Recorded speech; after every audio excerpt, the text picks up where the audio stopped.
మన భారత శిల్ప నిలయంలో చాలా ప్రత్యేకతలు ఉన్నాయండి. వాటిల్లో మీకు ఇప్పుడు చూపించబోయే ప్రత్యేకత ఏంటంటే సర్ప్రైజ్ అండి. చాలా సర్ప్రైజింగ్ గా అది ఒకసారి చూద్దాము. ఏంటి ఇక్కడ ఒకటి కంప్లీట్ గా మనకి క్లోజ్ చేసి ఉంది.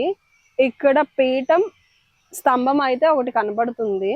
ఒకసారి చూపించేస్తాను. చాలా సర్ప్రైజింగ్ గా ఫీల్ అవుతారు.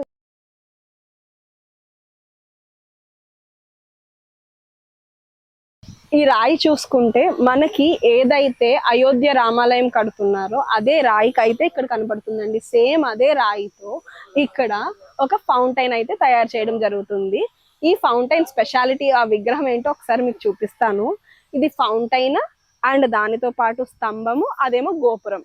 ఒకసారి అండ్ చాలా సర్ప్రైజ్ ఫీల్ అవుతారు. ఎందుకు అంటే ఇక్కడ ఉన్నది ఎవరో కాదు,